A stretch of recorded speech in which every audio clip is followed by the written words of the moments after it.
Índia, terra de mistério, 7º país em tamanho e a 2ª nação mais populosa do mundo.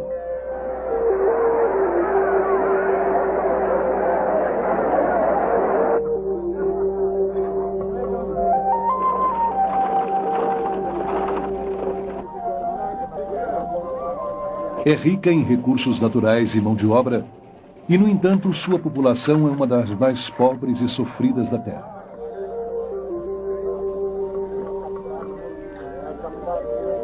Milhões de indianos sofrem de desnutrição, doenças e pobreza. O povo é apático porque sua religião lhes ensinou a serem observadores impassíveis, e por isso não se importam com o estilo de vida que os aprisiona.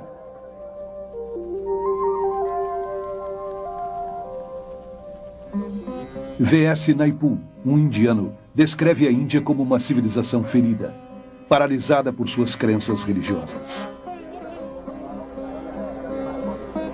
Essa religião complexa e contraditória, conhecida como hinduísmo, promove a adoração de homens de Deus iluminados chamados gurus. E de inumeráveis ídolos.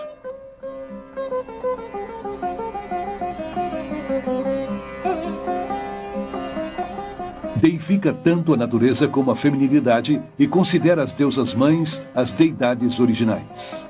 Incrivelmente, o Ocidente se volta hoje para as superstições do hinduísmo em busca de esperança. A religião que serviu para destruir a Índia infiltrou-se agora em todas as áreas da sociedade ocidental.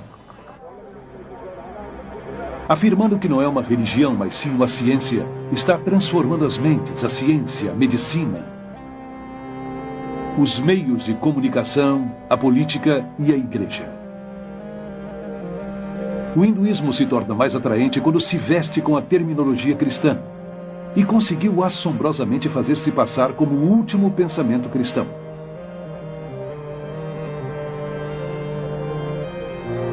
Centenas de milhares de peregrinos ocidentais viajaram para a Índia em busca da iluminação e desapareceram às centenas.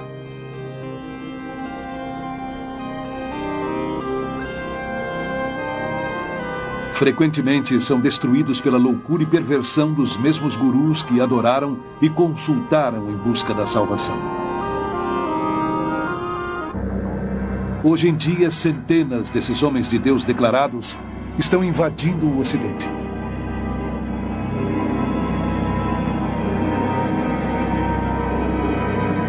Numa distribuição Buena Vista Filmes. Ou devemos continuar recebendo esses deuses da nova era? Os Deuses da Nova Era. Versão brasileira, Dubla Mix, Rio. Descendente de uma longa linhagem de mestres espirituais hindus, Rabindranath Maharaj é um antigo guru e renomado yogi que foi adorado por milhares de pessoas. O hindu precisa estar perto do seu guru. Precisa consultar o seu guru. Ele chega a ver o seu guru como o único meio de salvação.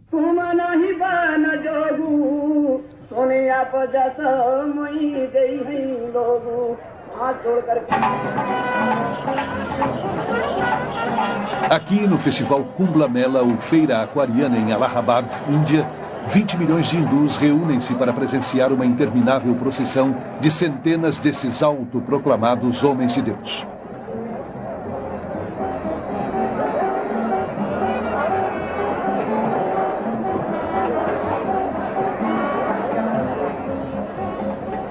Até mesmo o pó sob os pés desses gurus serve aos discípulos como ajuda em sua busca pela salvação.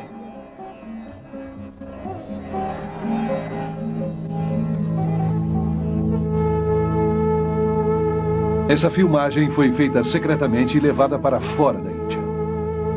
Os sacerdotes nus são considerados os discípulos mais sagrados e dedicados dos gurus.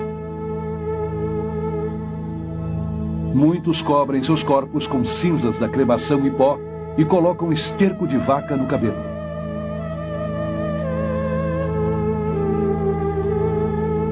Outros estão armados e são dependentes de misturas de drogas extremamente potentes. Abandonaram tudo, suas famílias, suas propriedades e até suas mentes, tornando-se inteiramente loucos com a devoção pelo seu guru. O guru é nosso melhor amigo, filósofo e guia e mostra o caminho até Deus. Sendo assim, na Índia, nós o reconhecemos como um poder divino equivalente ao de Deus. Se pudesse estar perto do amado mestre e presenciasse seu amor, a compaixão, a humildade, a graça, a generosidade, ninguém em sã consciência duvidaria que este é o Deus que caminha, fala e vive na terra. Vocês que entrevistaram este senhor saibam que se trata de Deus. Para o hindu, o guru é o único que importa. O guru é o seu senhor, é o seu mestre, seu salvador, e é até maior do que Deus. Sim, o guru é maior do que Deus. Prabhu Guptara nasceu e foi criado na Índia, e atualmente é jornalista e comentarista de notícias em Londres. Os gurus vêm para o Ocidente por 2 motivos. Primeiro, para converter as pessoas a se tornarem seguidores de sua religião e, em alguns casos, da religião deles. Em segundo lugar, porque dizem que têm algo a oferecer. O que os gurus têm a oferecer é uma família, uma comunidade a qual pertencer. Algo que eles não têm. Milhares de pessoas que procuram algo mais em suas vidas, a maioria procedente de famílias instáveis e, portanto, já emocionalmente feridas, se convertem em vítimas dos gurus. O Dr. Os Guinness, um estudioso de Oxford e orador mundial, é autor do best-seller Pó da Morte.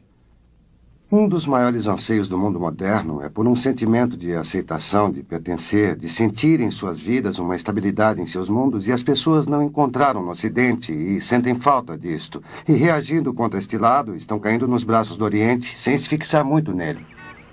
Carol Matriciana é jornalista e autora do livro Deuses da Nova Era. Nascida e criada na Índia, ela se mudou para Londres em 1973, onde se tornou uma das autoridades mais importantes na Inglaterra sobre novos movimentos religiosos. Nas comunidades religiosas da Índia, conhecidas como ashrams, não existe lugar para as crianças. E aqui no Ocidente, os gurus geralmente não aceitam o peso e a responsabilidade das crianças, porque distrai os pais em sua devoção a ele e à sua causa. E o resultado mais doloroso da invasão dos gurus no Ocidente é o mal que fazem às crianças. Aqueles que não têm outro remédio além de viverem dentro do ashram, já que seus pais decidiram seguir o guru, separados dos seus pais e afastados dos demais parentes, tornam-se uma propriedade da comunidade. Perdem sua individualidade e sua identidade e são segregados da sociedade.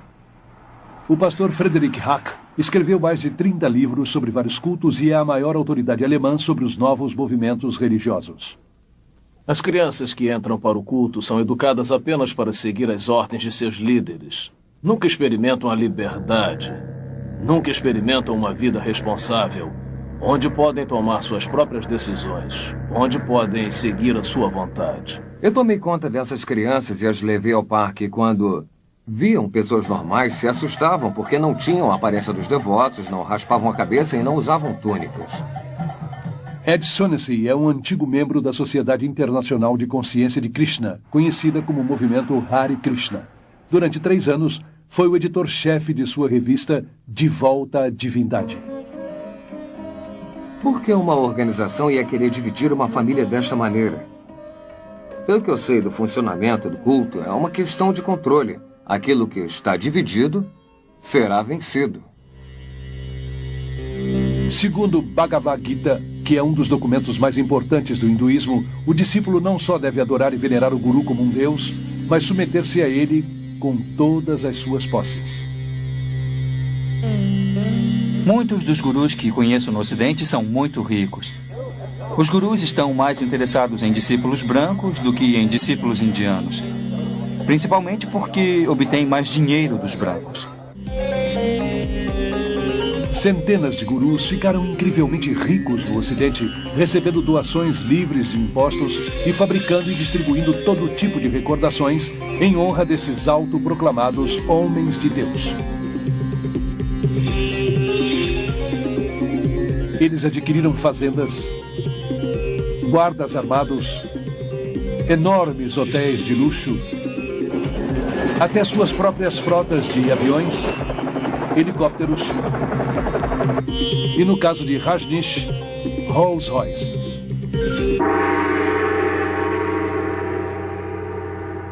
A hipocrisia dos gurus é diabólica, pois criticam o materialismo e a comercialização do Ocidente. Convencem seus seguidores que o não materialismo os elevará na escala espiritual. Estes deuses da nova era vão rindo no caminho até o banco. Sei de grupos envolvidos em tráfico de drogas, contrabando, prostituição e na compra e venda de armas. Tudo para obterem dinheiro para o guru. Se precisam dizer que estão ajudando a fundação das crenças cristãs ou o exército da salvação, ou que usam o dinheiro para procurar homens desaparecidos em ação no Vietnã, eles dizem, para obterem dinheiro eles fazem qualquer coisa, porque acreditam no que o guru lhes disse, que o fim justifica os meios. O hinduísmo ensina você a matar aquela voz da consciência interior que diz que existia alguma coisa errada. Ensina que não há pecados. Isto pode ser visto na forma como os gurus e seus discípulos justificam o crime, a violência, o roubo, a corrupção e negócios fraudulentos, todos realizados em nome do engano divino. Outro perigo que se pode ver no pensamento oriental é do tipo sincretismo e a dificuldade em se fazer distinções, de modo que transcendem não apenas ao bom e ao mal, mas isso e aquilo. E acho que é importante esclarecer que há distinções não só entre o certo e o errado, mas em tudo, para podermos pensar com clareza. Kathy, uma discípula de Maharishi Mahesh, Yogi por 15 anos, foi professora e administradora de meditação transcendental conhecida como MP. A filosofia do hinduísmo é bastante relativa. Não há normas morais absolutas que devem ser seguidas. Seu consenso de bem e mal podem mudar segundo o seu nível de consciência. Pode chegar a ficar tão completamente sob o poder desta pessoa que se recusa a pensar ou é incapaz de pensar. Perde a capacidade de tomar decisões, por menores que sejam, em todas as áreas da sua vida. A liberdade no Oriente é a liberdade da individualidade. Portanto, é uma liberdade isolada que não considera o homem, e muito no pensamento oriental. É como uma névoa que cai, ou é descrito como um abraço que ignora as diferenças. Isso é parte do mundo de ilusões, e a meta é separá-lo totalmente dele. E assim não há consciência, digamos, da ação social ou compaixão, ou uma preocupação pela justiça no mundo. Pelo contrário, se fizer isso, estará interferindo com o karma de uma pessoa. Eles acreditam que quando uma pessoa sofre, é uma consequência da lei do karma. Porque fez alguma coisa muito pecaminosa nesta vida ou na vida passada. Então há muito pouca compaixão. Ellen é a porta-voz da organização Brahma Kumaris Raja Yoga, que é totalmente administrada por mulheres e que controla 800 centros em 40 países. Sentimos que a causa do sofrimento está dentro de nós e para que as pessoas experimentem a paz dentro de si mesmas, ensinamos cursos de meditação. Eles procuram escapar do sofrimento, adormecendo suas emoções e compaixão pela meditação. Maharishi, o guru de MT, disse que uma pessoa faminta pode se tornar uma pessoa faminta feliz se praticar a meditação. Embora o hindu tente se convencer de que o sofrimento está apenas em sua mente, uma ilusão chamada Maya, ao mesmo tempo, acredita que deve continuar sofrendo várias vezes, forçado para sempre a voltar a este mundo através da reencarnação. Não há como fugir deste círculo interminável de samsara, de vida e morte, porque no hinduísmo, diferente do cristianismo, não há perdão, porque não há pecado. No entanto, infelizmente, também não há esperança. Todos os gurus que conheço no mundo ocidental ensinam a reencarnação, uma doutrina básica do hinduísmo. A reencarnação significa morrer e voltar de novo para esse mundo, de uma forma ou de outra. As pessoas do Hare Krishna acreditam na transmigração da alma, como eles chamam, viajando de um corpo para o outro e assim por diante. Estes corpos físicos não duram para sempre, embora a alma sim. Por isso, como o motorista precisa trocar de carro, nós também precisamos trocar nosso corpo por outro. Gandhi disse que a reencarnação é um peso grande demais para ser suportado. Mesmo assim, esse conceito foi abraçado ansiosamente no Ocidente de maneira dispersa, como parte de uma mescla patenteada de hinduísmo e zen budismo e camuflada com terminologia psicológica.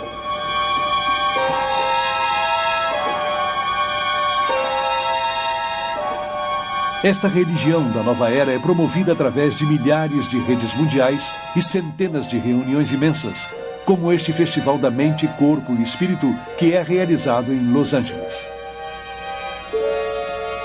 Este festival, que já é internacional, começou em Londres em 1977 com Graham Wilson.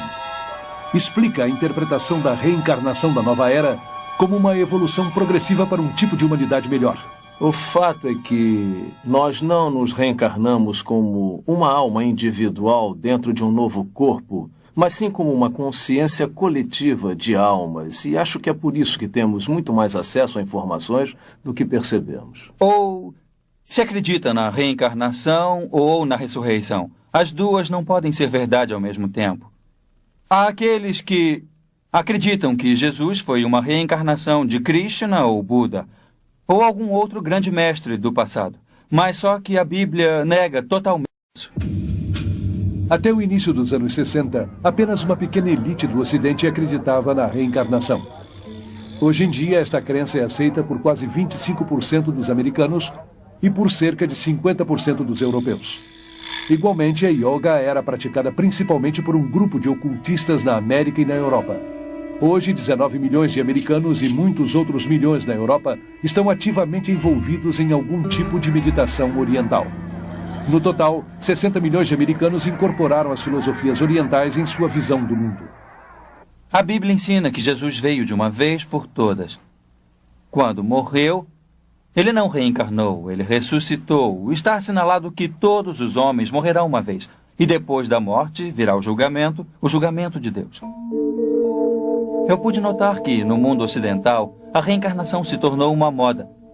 No entanto, na Índia e na Ásia em geral, a reencarnação não é uma moda, mas uma forma de castigo. Dentro do hinduísmo, a reencarnação é considerada um conceito terrível. O propósito da religião hindu é, de algum modo, tentar escapar do interminável círculo da vida e da morte. E os meios pelos quais se valem para sair desta cilada sem esperança é através da prática da yoga. A yoga remonta ao deus hindu Shiva, que é chamado Yoga-Shiva, significando Senhor da Yoga. Encontra os ensinamentos da yoga em várias escrituras hindus mais importantes. Krishna, um dos muitos deuses hindus, foi um precursor da yoga. Também mencionam a yoga na Gita como o melhor meio para se obter a salvação. A palavra significa basicamente yuko, união. A meta do hindu é estar unido com Brahma. Brahma é o conceito hindu de Deus, o todo, o absoluto. A yoga, em suas muitas formas ocidentalizadas, é também a alma do movimento Nova Era, que adotou as crenças e metas básicas do hinduísmo. Apesar da aparente variedade e de centenas de escolas de yoga competitivas, todas as formas vêm da Índia e conduzem ao oculto, embora muitos ocidentais não tenham consciência disto.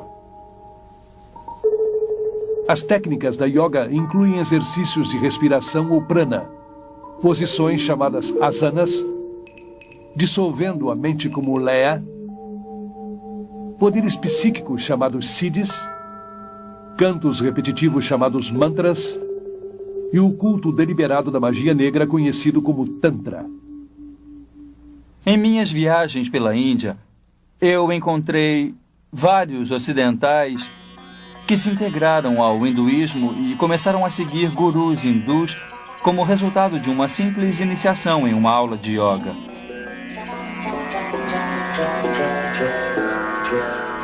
A yoga é, em muitos aspectos, o coração do hinduísmo. Não há hinduísmo sem yoga e não há yoga sem o hinduísmo. Embora muitos tipos de yoga sejam familiares ao Ocidente, geralmente se passam por exercícios físicos e chamam de Hatha Yoga. Promete saúde física e mental, mas suas raízes hindus e a meta de se unir a Brahman são raramente ensinadas. Ellen acredita que a Hatha Yoga ou a Yoga da Mente é a mais elevada forma de hinduísmo. A Brahma Kumaris Raja Yoga é uma forma de meditação onde a alma compreende a si mesma com clareza e tem uma conexão com o Ser Supremo. Raja significa real e Yoga significa união, ou seja, a ligação com o Ser Supremo. E através disto, me torno o senhor da minha mente e da minha vida. Johanna Michelson, antiga professora de yoga e assistente de um cirurgião, nos conta suas experiências com o oculto em sua autobiografia O Lado Bonito da Maldade. Outra palavra para mantra é encanto, onde lança um feitiço, por assim dizer. E em mantra yoga, uma palavra ou uma frase ou um nome demoníaco é repetido várias vezes, para levar o indivíduo a um nível de vibração que atrai aquele por quem canta e para que produza o efeito desejado. E é isto que as bruxas brancas e mágicos, como eles dizem, utilizam para seus feitiços. Sempre disseram que não passa de um som sem significado e não tem nada a ver com os deuses hindus, mas toda vez que repetem aquilo estão invocando um deus hindu. Ao pensar várias vezes neste mantra, isso se torna mais forte em suas vidas.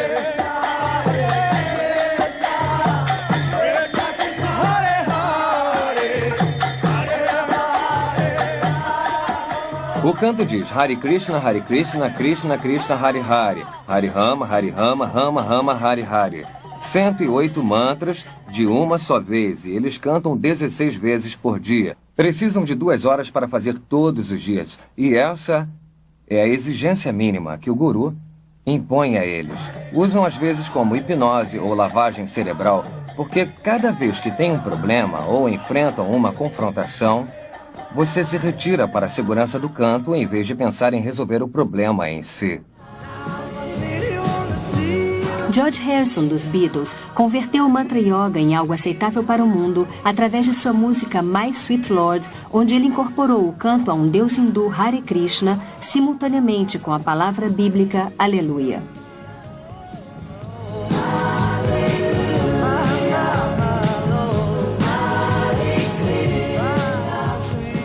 Ele disse que havia feito deliberadamente para mostrar que as duas religiões são iguais e para tornar o hinduísmo mais aceitável. Fingir que todas as religiões são iguais é desonesto, como é a fusão de várias técnicas religiosas. Por exemplo, cada vez mais cristãos usam o nome de Jesus como um mantra. Sustentam que é uma ferramenta para levá-los à presença de Deus. Jesus disse que a oração repetitiva não é aceitável para Deus. Rajneesh é um dos gurus mais controvertidos da Índia, principalmente por seu apoio a práticas sexuais chocantes como um pré-requisito para a salvação.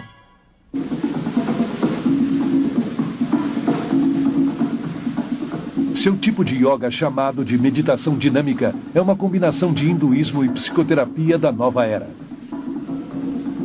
Esse exercício exige uma respiração vigorosa, e a hiperventilação é programada para despertar a força da serpente chamada Kundalini, que, segundo os gurus, se enrolava na base da espinha.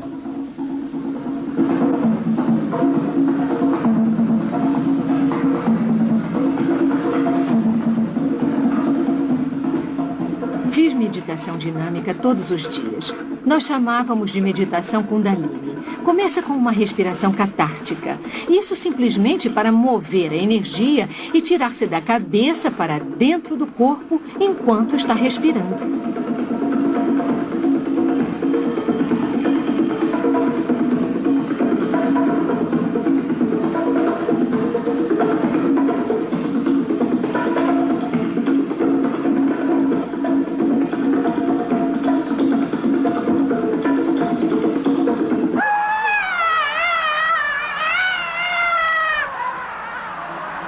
A fase seguinte, a fase dinâmica da meditação, é como se fosse uma criança pequena e pudesse ter um ataque de raiva.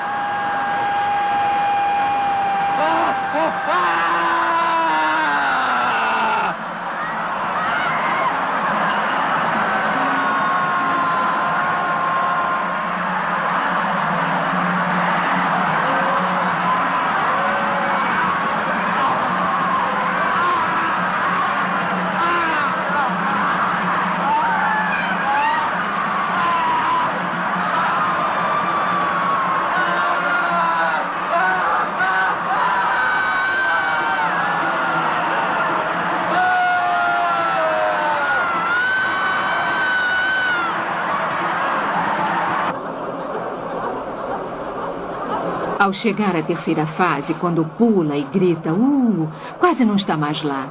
Por isso é muito difícil se lembrar do que acontece quando está lá. Acho que o mais próximo que eu poderia associar seria com a falta de consciência.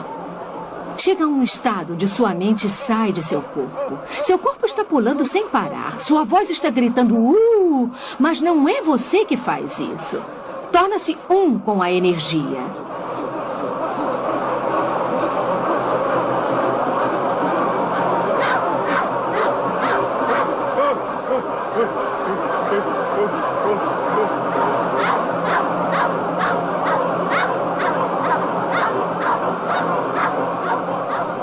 A fase seguinte na dinâmica é o silêncio.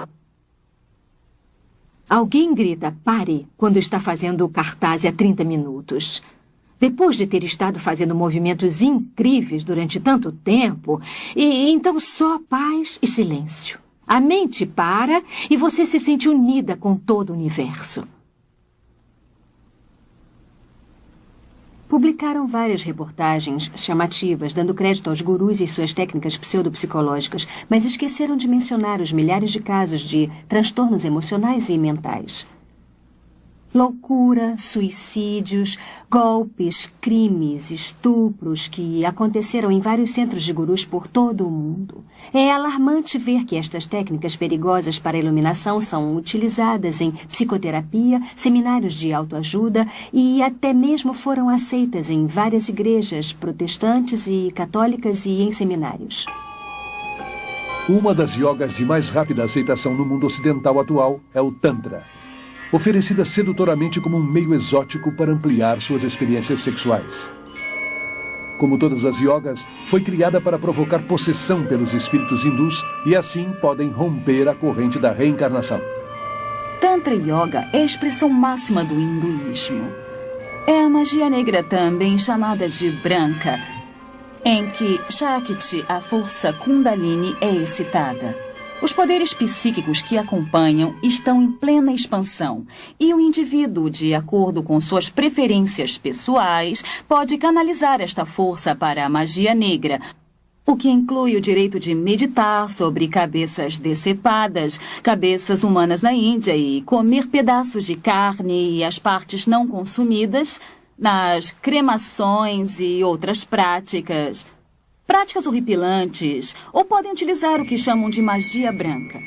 Uma parte dela em que usam este poder, esta força, para curar em benefício da humanidade, por assim dizer. Embora Anton LaVey, o Papa da primeira igreja de Satanás, tenha dito muito claramente, disse que devia acreditar na magia branca como na mitologia. Não existe magia branca. Tudo o que tem a sua origem no poder psíquico oculto não tem realmente nada a ver com Deus.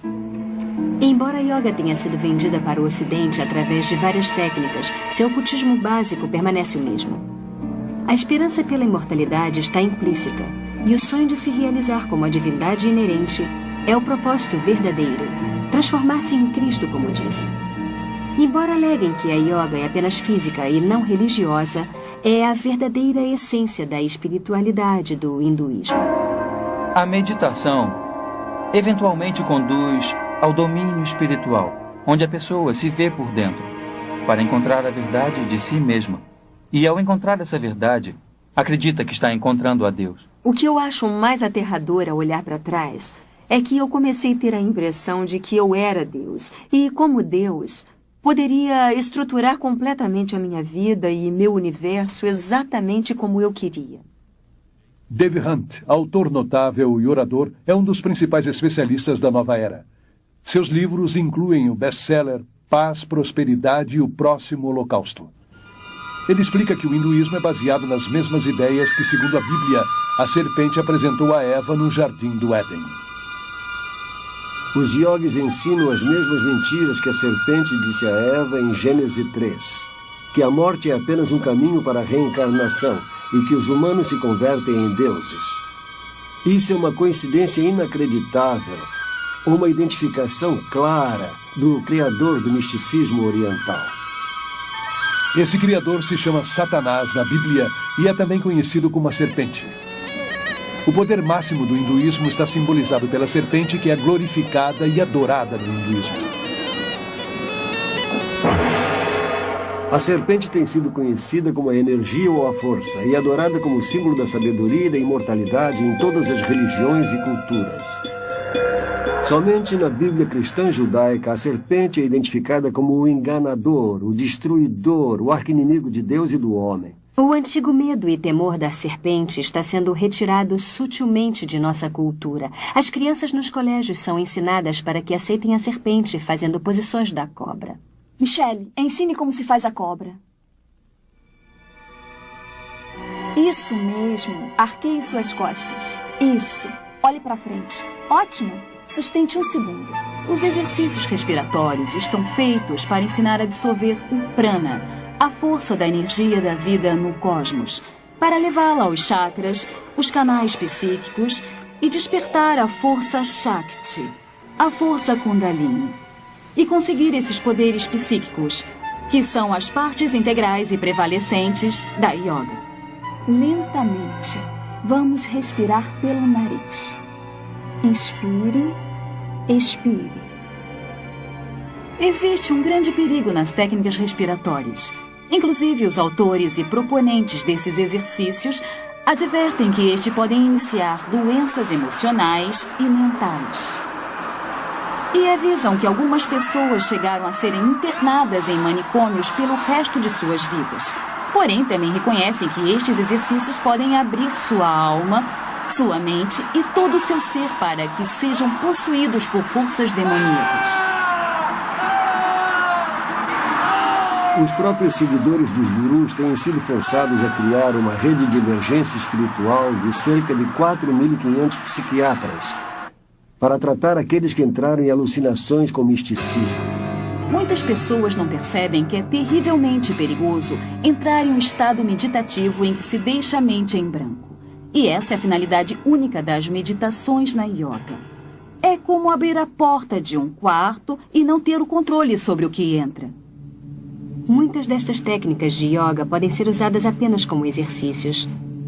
Mas essa não é a intenção dos yogis.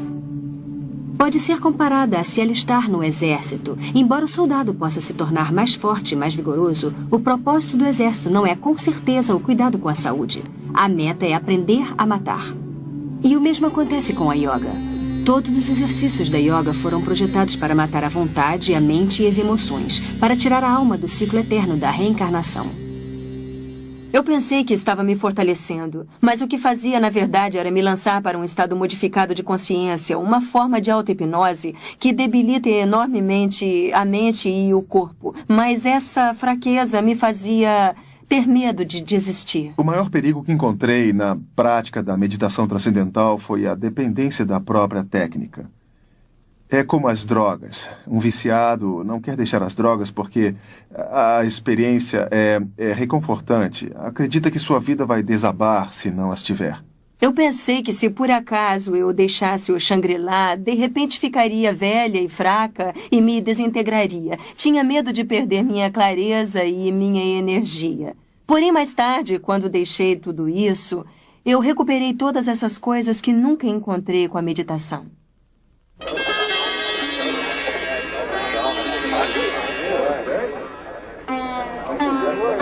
Embora antes fosse uma religião apenas para os indianos, o hinduísmo se tornou radicalmente evangelista, adotando os princípios dos missionários cristãos que introduziram reformas culturais e sociais na Índia.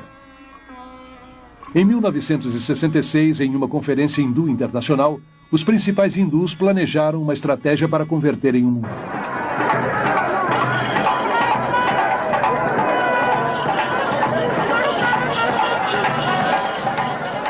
Os gurus foram escolhidos como os primeiros cruzados. E as dezenas de milhões de convertidos são agora os primeiros hindus ocidentais.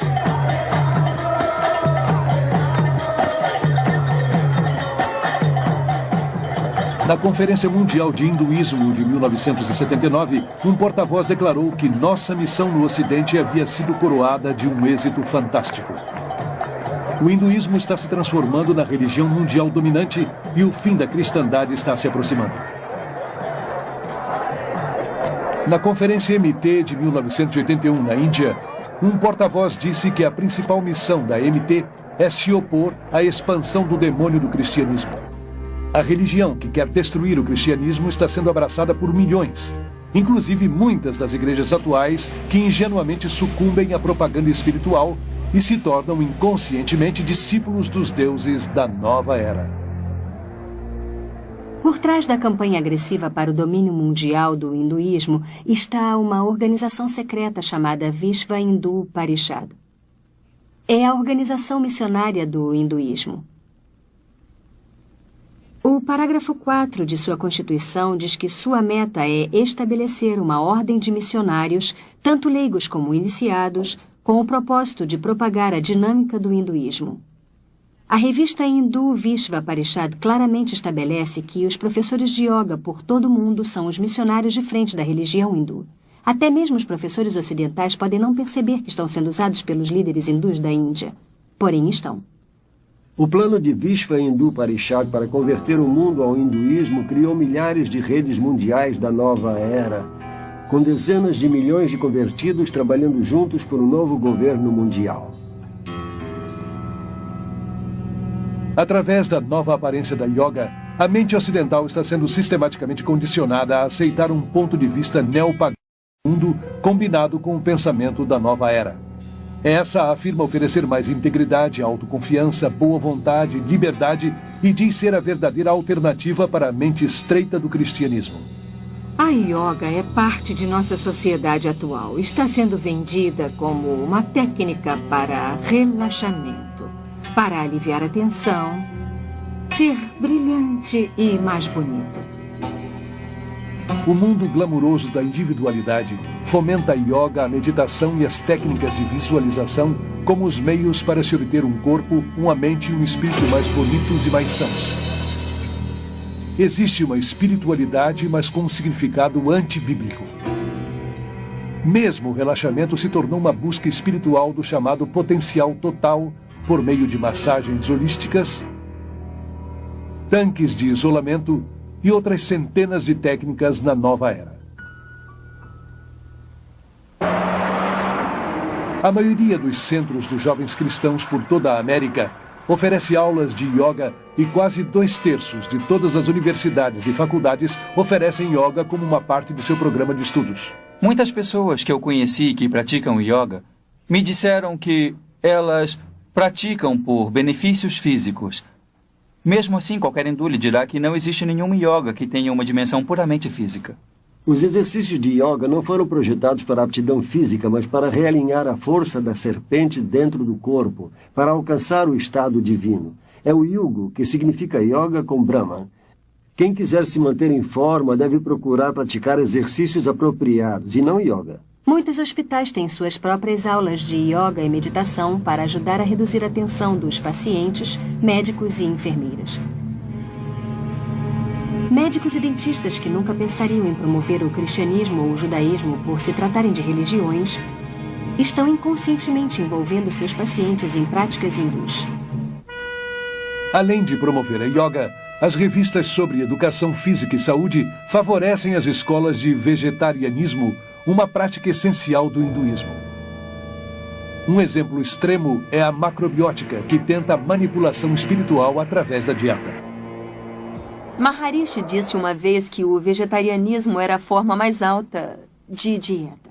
É essencial para se ter experiências profundas com a meditação. Eu abandonei minha vida de maldade. Em outras palavras, matar e comer carne de animais. Sou um vegetariano rígido como Deus ordenou. Deus não ordenou vegetarianismo. Jesus não era vegetariano. Alimentou a multidão com peixes em mais de uma ocasião. Ele mesmo comeu peixes e cordeiro na Páscoa. Embora a Bíblia não condene o vegetarianismo como método para a saúde, condenaria sim como meio para o espiritual. As lojas de alimentos dietéticos são as principais frentes para o recrutamento das organizações gurus. E são os principais distribuidores da literatura da nova era. Milhares de médicos, quiropráticos e dentistas são impulsores entusiasmados da medicina holística da nova era. Esses praticantes da nova era estabelecem como premissa que o tratamento do corpo deve começar com o tratamento da mente e do espírito. Essas terapias utilizam técnicas numerosas, a maioria das quais envolve a alteração da consciência ou hipnose. Formando parte do oculto, a hipnose se transformou na ponte principal entre o hinduísmo e a ciência moderna. A hipnose cria o mesmo estado de inconsciência que se experimenta com as drogas ou com a yoga. Sendo aceita pela medicina e pela psiquiatria, a hipnose é a base dos cursos de autodesenvolvimento e de atitude mental positiva. E centenas de psicólogos cristãos mal informados usam a hipnose em sua consulta diária. Muitos acham que a hipnose é aceitável se aplicada por pessoas qualificadas. Ou seja, dependendo de quem a aplica, pode ser científica e não oculta. E assim os cristãos ingenuamente usam em movimentos como o EST, a cientologia, a mente dinâmica, o controle Silva da mente e o treinamento mental com ondas alfa. Em busca do mito freudiano, os psiquiatras usam a hipnose para regredir os pacientes até dentro do útero, onde revivem os traumas de seu nascimento. Não obstante o fato científico de que o cérebro pré-natal, natal e pós-natal não está bastante desenvolvido para ter recordações. Eu cheguei a experimentar os pensamentos originais do meu nascimento, mas senti que não era o bastante.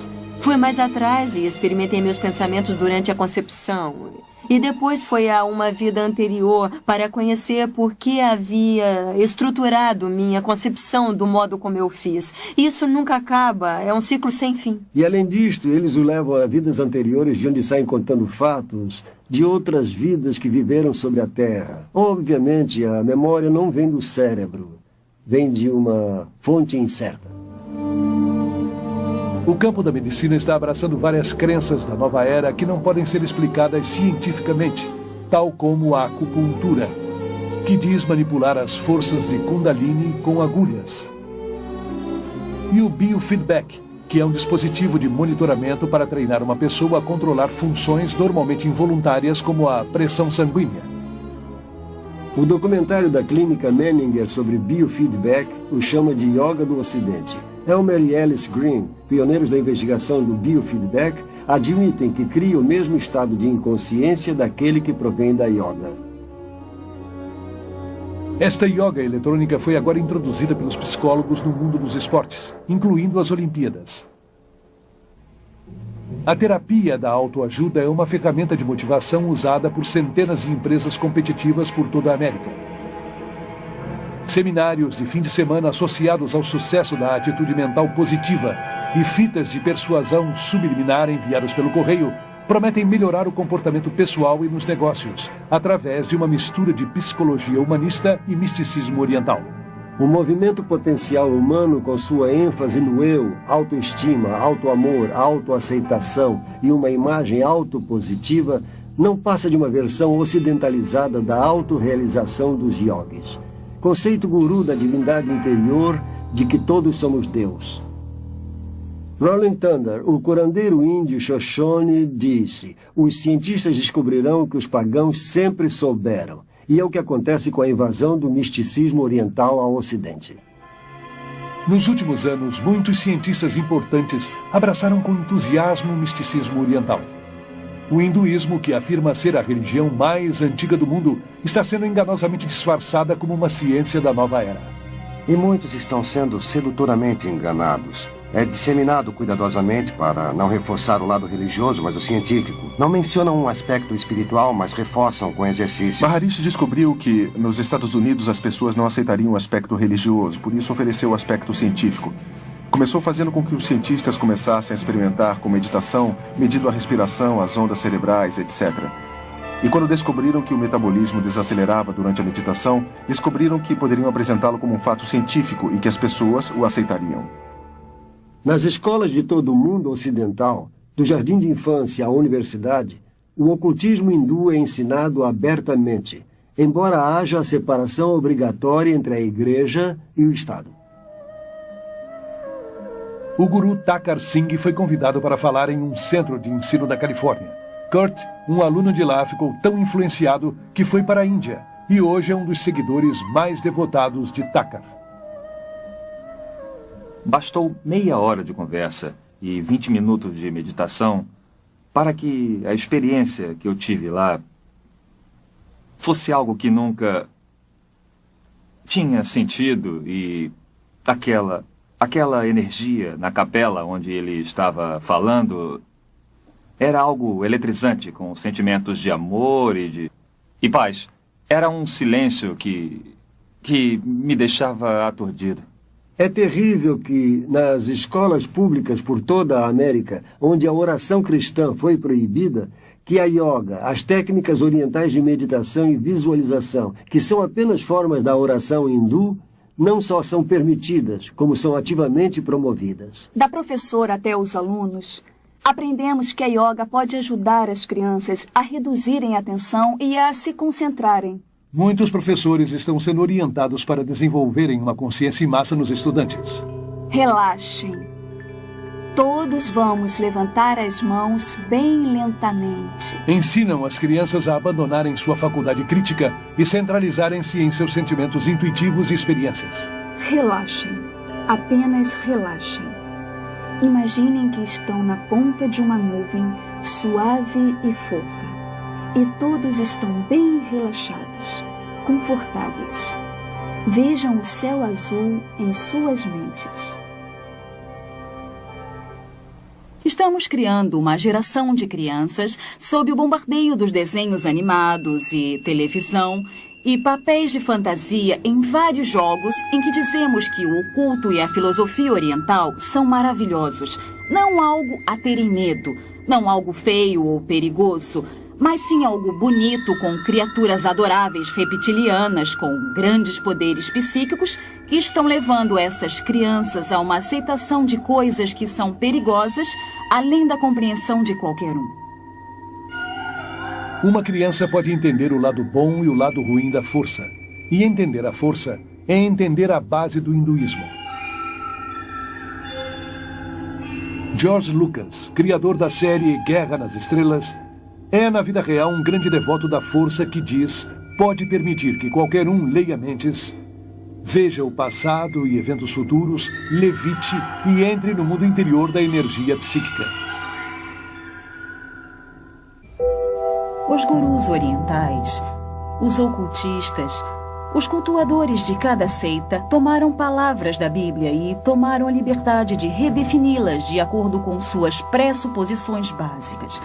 Deus se tornou não uma pessoa individual, um espírito com quem temos uma relação pessoal. Através de seu Filho Jesus Cristo, mais uma força impessoal. Jesus não é mais o caminho, a verdade e a vida, mas um avatar que mostra um dos muitos caminhos na direção de Deus. Jesus Cristo foi um mestre iluminado. Jesus Cristo foi o grande mestre, como o nosso mestre hoje.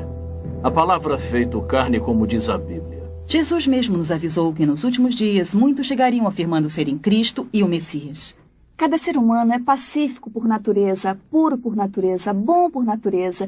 E a qualidade diabólica é um estado anormal. Então, na meditação, é isso que praticamos, nos concentrando no alto divino puro, que é o nosso estado verdadeiro. Se o ser humano é inerentemente bom, então por que mente, engana, rouba e luta? O que temos de bom dentro de nós não basta para nos afastarmos da maldade. Portanto, buscar a salvação de dentro é busca no local errado. Se nos afastamos de nosso próprio eu, nos afastamos de Deus pelo pecado. Ernest Winter tem doutorado em lei internacional. Foi diplomata no Serviço Exterior Austríaco por 10 anos e de 1968 a 1978 foi diretor nas Nações Unidas. Minha maior preocupação realmente é o crescente interesse e dedicação e o uso do pensamento místico oriental e sua prática dentro de grupos e igrejas tradicionalmente cristãs. Há um vazio, uma ansiedade de preencher com experiências religiosas. Os ensinamentos da nova era falsamente alegam que as experiências espirituais hindus são compatíveis com o cristianismo. E o mais incrível é que muitos líderes cristãos, através de seus livros, revistas, sermões, programas de rádio e televisão, encorajam milhões de cristãos a buscarem experiências hindus cristianizadas. Muitas pessoas que estão na igreja cristã nos procuraram e tiveram experiências mais profundas de espiritualidade e experiências de Deus como resultado da meditação. Tentar desenvolver a espiritualidade baseados em sentimentos, êxtases ou experiências é como construir uma casa sobre areia. Nossa relação com Deus deveria ser construída sobre uma base sólida de conhecimento bíblico. Muitos dos monastérios católicos e escolas bíblicas protestantes introduziram um ou outro sistema de meditação baseados na prática da yoga. Uma grande quantidade de pessoas da igreja, em especial líderes, alguns líderes das igrejas e denominações, veem com esperança o misticismo oriental que traz a promessa de uma nova vida a um corpo morto. Além de se infiltrar na igreja cristã, o misticismo oriental também está influenciando poderosamente o mundo da política. Sob a proteção das Nações Unidas, numerosos grupos da nova era espalham sua filosofia por todo o mundo. Muitos líderes e agências das Nações Unidas, bem como o Conselho das Igrejas, com laços profundos com as Nações Unidas, promovem as crenças e práticas da nova era. As Nações Unidas têm sua própria sala de meditação e um guru residente, Sri Chinmoy. Até o Pentágono nos Estados Unidos tem sala de meditação. Nesta crescente conscientização de compartilhar a divindade e procurando um líder que guie a todos para este novo céu, as Nações Unidas têm um papel importante, já que é o sistema de apoio. Qualquer grupo que se reúna para discutir essas questões deverá estar ansioso e disposto a ter o patrocínio das Nações Unidas. Muitas noites o edifício das Nações Unidas está sendo usado para palestras, conversas, meditações, iluminações, como conseguir um mundo melhor. Pedem aos líderes que meditem e participem, pois isso é parte da instrução ou lavagem cerebral. É tudo parte de um condicionamento para uma visão do novo mundo e da nova era. O sistema guru na política é muito perigoso para a nossa sociedade democrática. Trará, no final, a perda da liberdade, a perda da segurança e um grande perigo para a humanidade. Acredito que o guruísmo está preparando o mundo para o fascismo político também. Na verdade, estamos nos preparando para nos entregar a uma autoridade de tal forma que quase não percebemos. Agora mesmo, estamos sendo inundados por aqueles conceitos orientais. Conhecimento, estados de consciência, glória, reencarnação, energias, vibrações, todos esses termos que se tornaram tão frequentes na linguagem ocidental. Estamos modificando nossas mentes e nossa forma de pensar. E essa mudança que está surgindo nos coloca em um estado mental, por assim dizer, que prepara nossas funções intelectuais para essa rendição. Mais do que nunca, a raça humana parece ansiosa para se submeter espiritual e emocionalmente a um líder carismático que possa oferecer paz e prosperidade a um mundo à beira de um colapso ecológico e social, um caos financeiro internacional e um holocausto nuclear.